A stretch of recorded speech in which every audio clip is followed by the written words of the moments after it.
olha isso, ó. Quando eu assino e esse certificado aí, eu estou assumindo o compromisso de me esforçar, procurar diariamente reservar um tempo para eu orar. Começa com 10 minutinhos, 5 minutinhos, 10 minutinhos, 20 minutos, você vai habituando, querido. Aí chegou uma hora que você vai orar 1 hora e não vai perceber. Porque costume. Quem não está acostumado é igual quem não está acostumado a escovar os dentes. Viu?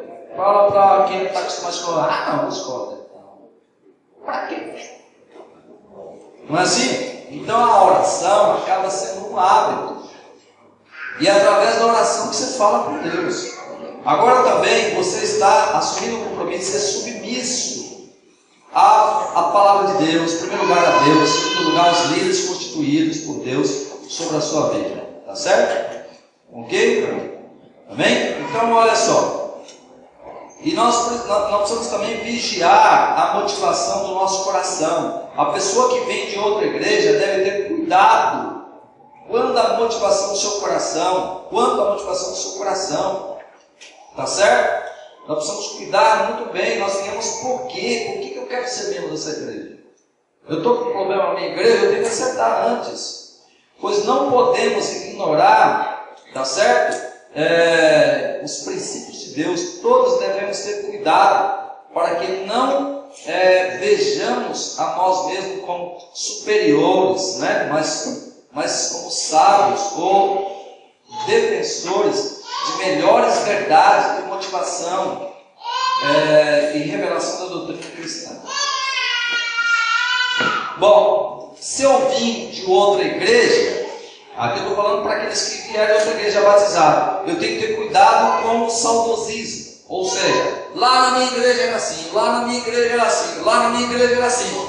Se na sua igreja era tão bom assim, dá vontade de perguntar para a pessoa, por que você saiu de lá, né? Porque tem gente que chega aqui e fica comparando com a igreja dele lá.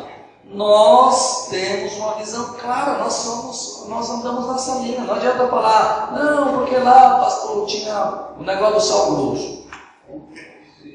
Então fica lá, o sal grosso, é assim. Aqui nós não temos o negócio do sal grosso. Aqui é diferente, não sei se vocês estão entendendo o que eu estou falando, né? Bom, nós precisamos ter cuidado com isso, cuidado com o saudosismo, ficar preso às coisas da outra igreja.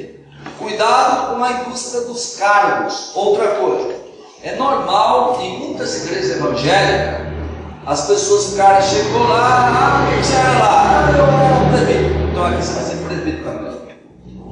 Isso é o maior erro que um pastor pode cometer. Porque ele era presbítero lá, amém. Mas aqui, se ele não entender a visão da igreja, como a igreja... Primeiro, tem gente aqui malhando, irmãos, trabalhando para Jesus, buscando vida e tal, correndo atrás de vida. Não é justo que eu honro alguém que nunca fez nada, só porque teve um título em outra igreja, e põe ali para pregar e tudo, e alguém que está trabalhando, buscando vida, querendo, desejando e tal, fica colocado de lado. É injusto isso. Entendeu? Se eu fizer isso, eu estarei desmotivando aqueles que estão aqui.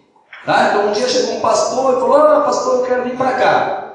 Pastor de uma igreja, Assembleia de Deus lá de Santos, chamado de ser membro lá. Aí falou, tá bom, ótimo, vem, abracei ele. Falei, agora eu vou cuidar de você, eu vou te orientar, como que é aqui? Aí falou, pastor, eu fui convidado para pregar numa igreja. Eu falei, pode ir, irmão, com vontade. Mas e aqui, quando que eu vou ter a oportunidade? Por enquanto, não vai ter. Eu vou ser bem claro. Por quê? Porque existe uma regra matemática, irmãos, que é muito importante a gente observar. E eu, como líder, não posso passar por cima desse princípio. A regra não é a questão que ele não conhece a Bíblia, ele conhece a Bíblia. Mas a visão da igreja que estava é diferente da nossa visão. Então, existe uma equaçãozinha matemática que diz assim, ó, visão mais visão é igual a divisão. Entendeu? Aí ele vai começar a falar e tal, e começa a ensinar outras coisas que nós não ensinamos aqui. Aí vai concorrer com aquilo que nós ensinamos. Por exemplo, aqui nós temos visão para o jovem, que é visão de corte. Tem pastores amigos meus, pessoas maravilhosas, que uma vez eu convidei e ele começou a falar de namoro. Irmãos, é terrível. Eu conheço as igrejas evangélicas, eu nasci dentro da igreja evangélica. Tem um monte de jovens dentro das igrejas evangélicas cantando no louvor e tudo, e prostituindo, e fornicação. Isso é grave, extremamente grave. Mas por quê? Principalmente o culpado não é o jovem, é o líder da igreja, porque ele está ensinando para o jovem um padrão de santidade. Entendeu? E aí é um absurdo. Já pensou alguém louvando a Deus, se prostituindo, fornicando e fazendo tantas coisas erradas, irmão? Isso é grave, extremamente grave. Então, tem pastores que eu não convido para pregar, apesar de ser amigo meu e pessoas de bem, de caráter. Por que eu não convido? Porque a visão dele é diferente da nossa visão. Continua sendo amigo meu, mas eu não convido. Porque senão vai concorrer, vai atrapalhar os princípios que nós temos ensinado aqui, vai passar por cima. E vai começar a falar de outras coisas que ferem a visão da igreja. E nós não podemos permitir que essas coisas aconteçam. Tá certo?